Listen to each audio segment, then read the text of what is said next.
Alright, so we're back with another episode of the Beverly Hillbillies. This one's kind of dark because it's 10 o'clock at night near. But I'm having trouble sleeping, so let's go. This one actually did have the theme song, so I skipped it. So this should already be past the theme song that I'm not allowed to play, sadly, because it is a good theme song. Here we go. The Beverly Hillbillies.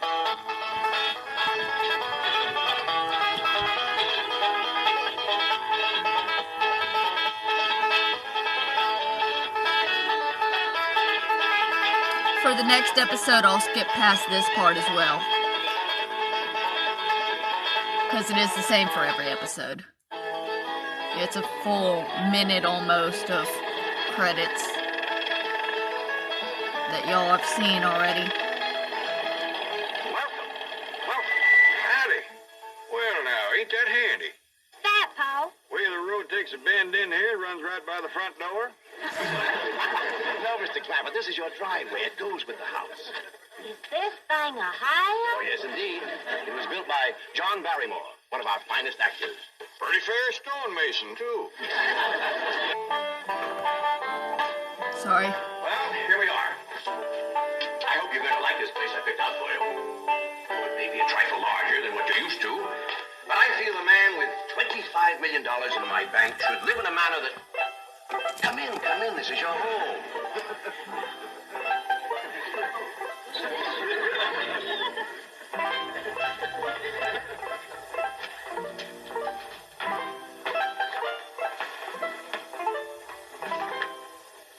As I say, it may be a bit more than you're used to, but I'm sure you'll be comfortable. Now, my secretary will be over right away to help you with the hiring of servants or whatever problems you may have. She's a very efficient girl, Miss Hathaway. Jed? Jed? Jed? You and Jethro fetching my stove so I can get some victuals to cooking? You have a beautiful stove. Thank you. Fetch it in, Jed. You scare up some wood, Ellie. No, I mean you have a stove already installed in the kitchen. Where's that? I'll show you.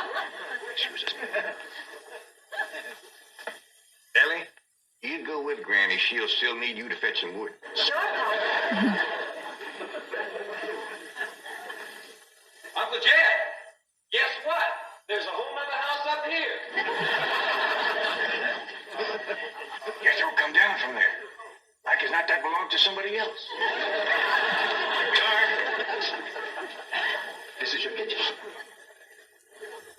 And here's the stove. The last word in food preparation. And speaking of food, you'll find everything you could possibly want stored right in here. See? Granny cooks over a fire. She don't know what a stove is. Well, I'll leave you ladies to your culinary delights.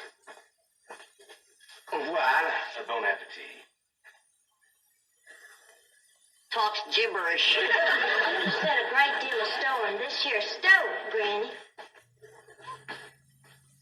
Well, we'll see. Ellie, you run out and fetch some wood. I'll get a fire going in here and we'll see. Can I be of any assistance? Oh, thank you, Mr. Drysdale. We were just talking about Jethro here getting back to school. Oh, well, we have some excellent educational facilities out here, Mr. Crabbit. Where do you go to school, Jethro? Oxford. Yeah, you see, Jethro's ma, that's my cousin Pearl. She married an Oxford man, so naturally Jethro, he goes to school there, too. I'm the champion crawdad eater. At Oxford? Jethro put away 3 buckets of crawdads. 4. And he's learned to cipher and everything. Cipher some for Mr. Drysdale. 1 and 1's 2. 2 and 2's 4. 4 and 4's 8. I have to take off my shoes to get any further than that. I'm sure we're thinking of 2 different Oxfords. You see, this one is very, very famous and very old. That's where Jethro goes to school. Been there since pioneer days. That's how come it got its name. It's where the oxen used to ford the river. Folks took to calling it oxen ford, and later on got shortened to Oxford. Well, I'll be running. Oh, by the way, here are your keys. My secretary should be over very soon. Well, thank you very much, Mr. Drysdale, for everything you've been doing for us. Oh, it's my pleasure, Mr. Clappett. You see, I'm not only your banker, I'm your next-door neighbor. Well, say, ain't that nice? Well, now, why don't you bring your missus over tonight for supper, and I'll have Granny womp up a mess of grits and hog jowl. Well, you see, right now my wife is in Boston. Well, that's too bad. When'll she be back? Not too soon, fortunately. I'll see you later. Well, thank you, Mr. Drysdale. So long. That wheel is to sharpen his knife. Oh, could I please have the axe? I gotta split some wood for Granny. Fetch it, Jethro. Ain't this place got a wood pile? Not that I could find. But I found a whole row of black old dead tree trunks, pretty near as high as this height. Are they kind of big for you to tackle? Well, shucks, no, Pa. They're only this big around, and all trimmed and topped and strung together with the black rope, so as no matter which one you cut, the others keep it from falling. Somebody had a right smart idea there. Just the same, I think I'd rather have Jethro do the cutting. Oh, Pa, Lemmy. Oh, cutting trees and chopping logs ain't no work for a girl. I'm just as strong as Jethro. You ain't neither. I am so. You ain't neither. And so, too. You want to wrestle? Darn too. Now, here. That ain't no fair fight. Somebody gonna get hurt. Now, yeah, you see? Getting too rough. Jethro. Person Sorry. can't get crippled from a hole like that. Get up from there. Go away. Go away. You turn him loose and get up from there before I take a strap to the boot. Kick his ass, Ellie. Now, here, you get out there and chop down one of them tree trunks. And saw Granny some nice logs. Yes, sir, Uncle Dick. Could have whooped you if you hadn't tripped me. Come back here and sit down. I want to talk. Think it's raining. Whooped him fair and square, and I'll do it again. Come on. That's what I want to talk to you about. Ellie Mae, you're getting too big to wrestle with boys. I ain't as big as Jethro. Big that way, I mean, growed up. You're a young lady now. Sure as hell is. Minding your manners and fixing yourself up real nice and wearing dresses. Pa, folks would call me a sis. Big sissy for girls to act like girls. You see, Ellie, I raised you like a boy, and I was wrong to do it. I reckon every man liked to have a son, and you was my only young'un. And when your ma passed away, I just decided to turn you into a boy. By the time Granny come to help out, you was too wild to tame. By thunder, you could outrun, outclimb, outfight, and outshoot every boy in them hills. I still can, Pa. It ain't fitting. It ain't right for folks to go against nature. Now look at old Duke there. Reckon we could turn him into a cat. Of course not. That's right. Because nature made him into a dog. Just the same way nature made you into a girl. Here lately, she's getting more and more positive about it. You mean my years has grown? No, nothing like that. You're pretty. Oh, Pa. I know you don't like it when I say that, but you like it when the young fellas around here come in saying it, and they will. Only they'll probably be using words, fancy words I won't even understand. But Ellie Mae, ain't nobody can ever tell you how pretty you really are, except me. You're the living picture of your mom.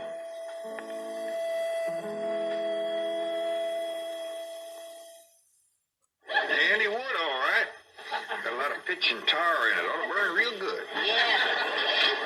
That flimsy grate holds up. Granny, this is the top of that tree trunk. You want I should split it up too? No, just leave it outside.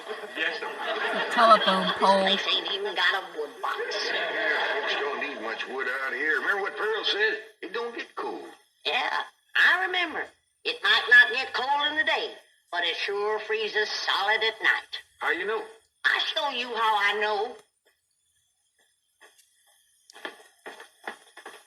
Every bit of food in this here storage bin is froze harder than a rock.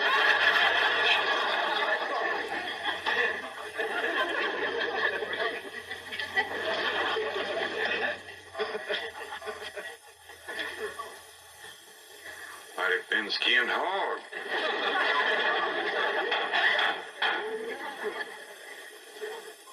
But I'll be doggone. Take me 2 days to thaw out that ham before I can ever cook it.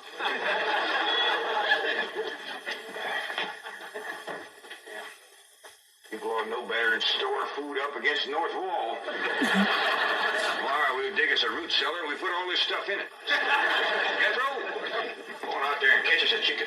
Okay, Uncle Jed. How you know we got chicken? Place this size is bound to have chickens. You know, frozen.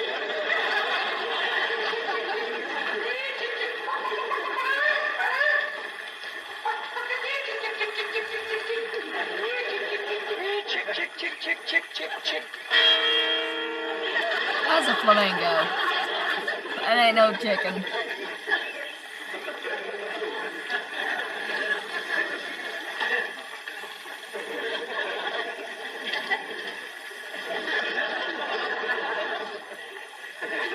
I keep a chicken.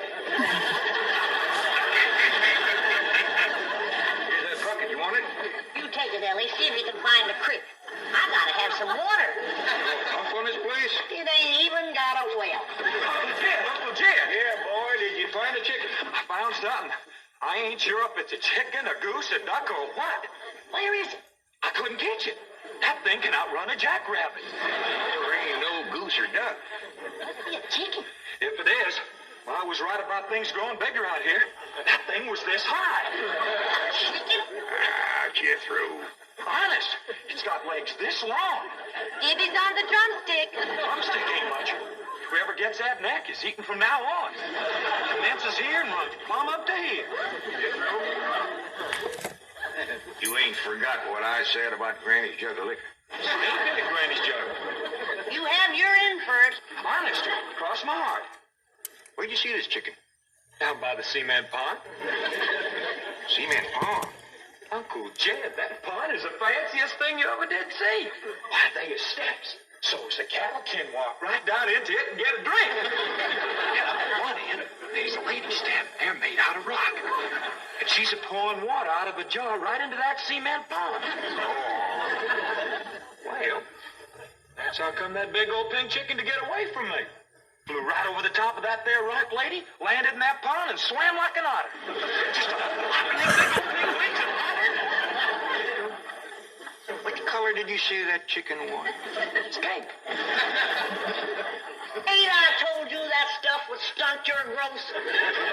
Miss Granny, I didn't touch a drop. You and me is going to the woodshed. Jethro, you swear to be telling the truth? So help me, Jefferson Davis. Your hat off when you speak of the president. He ain't president no more. I'll have no Yankee talk in my kitchen. Jethro, you and me is going back out there and corner that chicken. Granny, you get your fire to going. Ellie Mae, you sweep up out front and keep your eyes open for that Miss Hathaway. I'm counting on her to take you in here and get you in the right kind of clothes. Come on. You there, young man? I ain't a young man, but I sure do thank you for thinking so. Good heavens, you're a girl.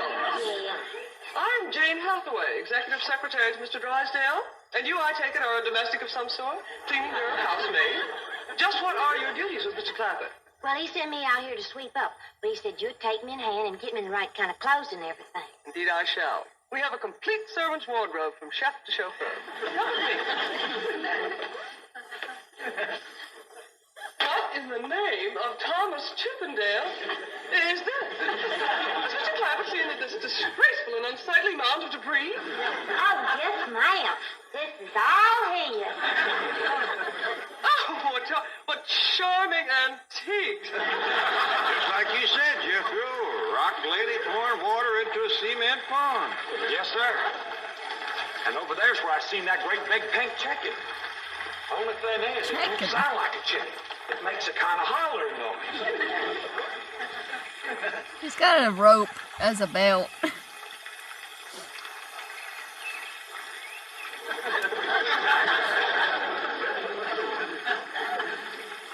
Reckon you'd make a hollering noise, too, if you was to lay egg like that. I ain't no man. That's what I call an egg. Well, you won't have to worry about food now. Wait till she cooks this. Granny, look at this egg. What's all the smoke? Stove don't work. Probably just a stuffed up flue. Ain't got a flue. Ain't even got a stovepipe. Well, I'll get the shovel and a hoe and rake it out of there. You keep this egg.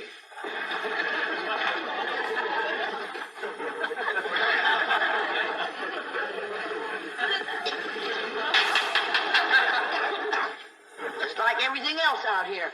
Froze solid.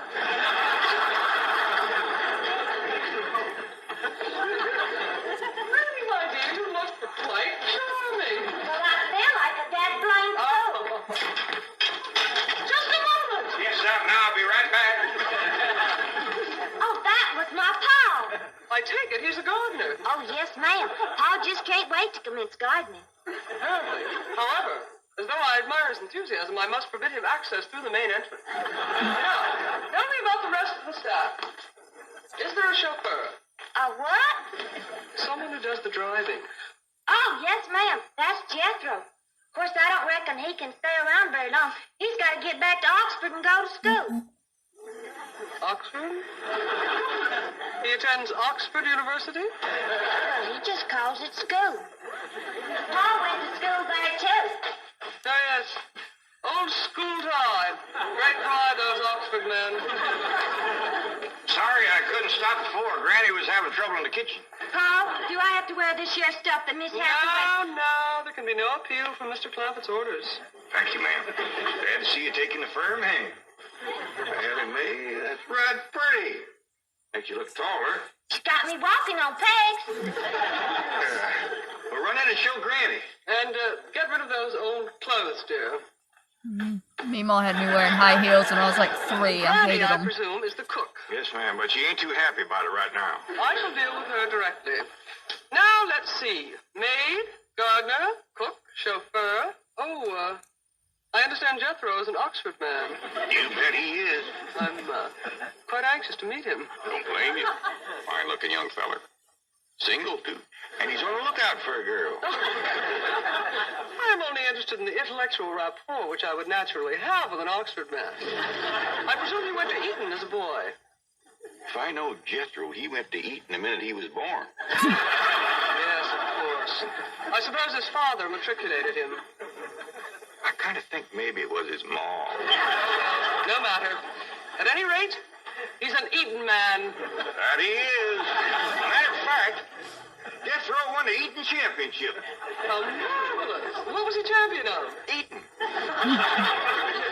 I know, but what was it? Cricket? Oh, no, it was crawdad. I don't think even Jethro would eat crickets. I was referring to the game. Dad, where's the axe? I bet you, Granny, you talk to Miss Hathaway. And just why does Cook need an axe? I've hit this with everything I could lay a hand to. I even whopped it with an iron skillet. You are supposed to hit it with a croquet mallet. All right, where is it? I don't think I'll tell you. There is a time for work and a time for play. Now then, what are we cooking for Mr. Clampett? Well, I don't know what you're cooking him, but if he wants any victuals from me, somebody better shoot a possum. Oscar? You got a better idea? But of course, a nice big fluffy souffle. All right. You shoot it and you skin it. I don't even know what a souffle is. What kind of a cook are you? I'm a cook with a stove that don't draw, food that's froze solid, chickens that can't be caught, eggs that can't be broke, and a smart alecky city woman telling me my business. That's what kind of a cook I am. Mind your tongue, little woman. I can have your job. You sure can, and the sooner the better. Jethro's coming, and just wait till you see what he's got. Thank heaven. Granny's not having it. Intelligent conversation. Granny, I got that big chicken. It ain't as tough as its egg. That is a flamingo. Oh, no, ma'am. That's my nephew, Jethro. Jethro, say hello to Miss Hathaway. I didn't mind him. That's the big dangest chicken you ever did see. You go to school at Oxford? Yes, ma'am. I'm in the 5th grade. Stop dragging and wring that chicken's neck. Ellie Mae! No, stop, you Ellie. Don't harm one feather just about as much as I'm going to take from you. Yeah, Granny. Ellie, you get the fire going under the big kettle outdoors. Young lady, where is your maid's uniform? I ain't going to work. Oh, yes, you are. No, I ain't. Oh, yes, you are, if I must subdue you forcefully. I wouldn't try that. I tell you. I'll set on her, Ellie. You get the fire to go. Here, Granny. Come on, let her up. Get off of her. You are discharged. All of you. That fire. And you are the most incompetent, insubordinate, belligerent group of domestics it has ever been my misfortune. Ah, Chief, you're just in time to help me take disciplinary action. You're fired. I've already told them. Damn you. These people are the Clampetts. Clampett? Yes, that's right. Now go back to the office and pick up your severance pay. You are through. Now, Mr. Drysdale, hold on a spell. I reckon there's been a kind of a misunderstanding. But this little lady's been a right big help to us. Why, she fit in just like one of the family. Matter of fact, her and me is going out hunting. Ain't that right, Miss Hathaway? Yes, and... Yeah. Jethro, you can take that pink chicken back out to the cement pond. We're going out and shoot us a nice, big, fluffy soup flag.